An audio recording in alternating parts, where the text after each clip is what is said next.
नमस्कार, स्वागत है आपका चमत्कारी टोटके चैनल पर। आज हम बात करेंगे पितृपक्ष के बारे में। ये वीडियो आपके लिए खास है क्योंकि इसमें हम विस्तार से जानेंगे पितृपक्ष क्या है, क्यों मनाया जाता है और इसमें कौन कौन से नियम और सावधानियां होती हैं और पितरों की तृप्ति के लिए कौन से उपाय सबसे प्रभावी हैं। इस वीडियो को अंत तक जरूर देखिए क्योंकि इसमें दी गई जानकारी न केवल आपके ज्ञान को बढ़ाएगी बल्कि आपके जीवन को भी सकारात्मक बना सकती है। सबसे पहले जानते हैं पितृपक्ष क्या है। पितृपक्ष को श्राद्ध पक्ष भी कहा जाता है। ये हर साल भाद्रपद पूर्णिमा से शुरू होकर अश्विन अमावस्या तक चलता है। कुल मिलाकर ये 15 दिनों की अवधि होती है। इन दिनों को महालय पक्ष भी कहते हैं। शास्त्रों के अनुसार इस समय पितृलोक के द्वार खुलते हैं और हमारे पितर अपनी संतान के घर आते हैं। वे श्राद्ध और तर्पण की प्रतीक्षा करते हैं। जानते हैं पितृपक्ष का महत्व क्या है। हमारे अस्तित्व की नींव हमारे पूर्वज हैं। हमें जीवन, संस्कार और संस्कृति उन्हीं से मिली है। शास्त्रों में कहा गया है कि पितरों का समर्पण करने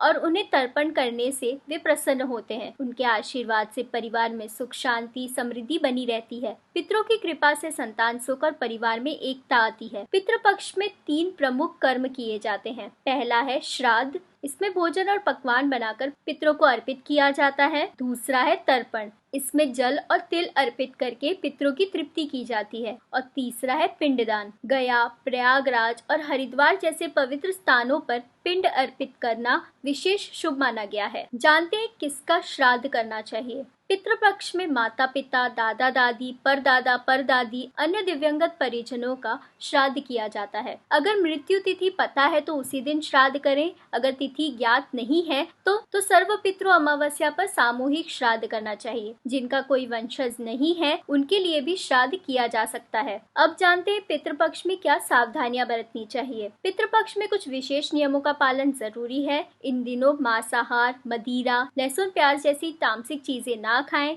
श्राद्ध करते समय स्नान करें और साफ सुथरे वस्त्र पहने। श्राद्ध हमेशा दिन में, विशेषकर दोपहर में करना चाहिए। सूर्यास्त के बाद श्राद्ध या तर्पण नहीं करना चाहिए। इन दिनों विवाह, गृह प्रवेश और मांगलिक कार्य वर्जित हैं। बाल कटवाना और नाखून काटना भी उचित नहीं माना जाता। अब जानते हैं पितरों की तृप्ति के कुछ विशेष उपाय। पितरों की तृप्ति के लिए सबसे पहले भोजन अर्पण करें। खीर, पूरी, दाल, मौसमी सब्जियां और तिल से बने व्यंजन अर्पित करें। कौवे, गाय, कुत्ते और ब्राह्मण को भोजन कराना चाहिए। इन्हें पितरों का दूत माना गया है। इन दिनों दान करना भी बहुत जरूरी है। अन्न, वस्त्र, तिल और अनाज जरूरतमंदों को दान करें और इस मंत्र का जप करें। ओम पितृभ्य स्वधा नमः।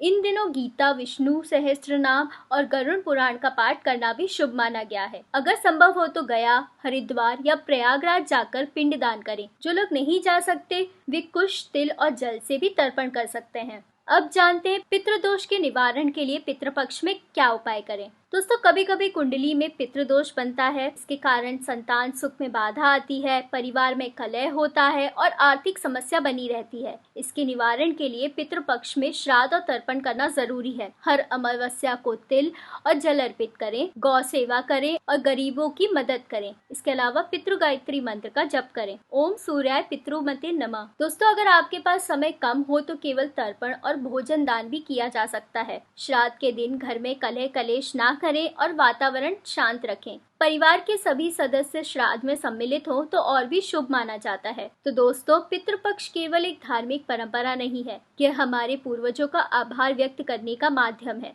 इन 15 दिनों में अगर हम श्रद्धा और नियम से श्राद्ध और तर्पण करते हैं तो पितरों की आत्मा को शांति मिलती है। उनके आशीर्वाद से जीवन में सुख, समृद्धि और शांति बनी रहती है। उम्मीद है कि आपको पितृपक्ष से जुड़ी ये जानकारी उपयोगी लगी होगी। अगर वीडियो अच्छा लगा हो तो इसे लाइक करें, शेयर करें और चैनल को सब्सक्राइब करना ना भूलें। धन्यवाद।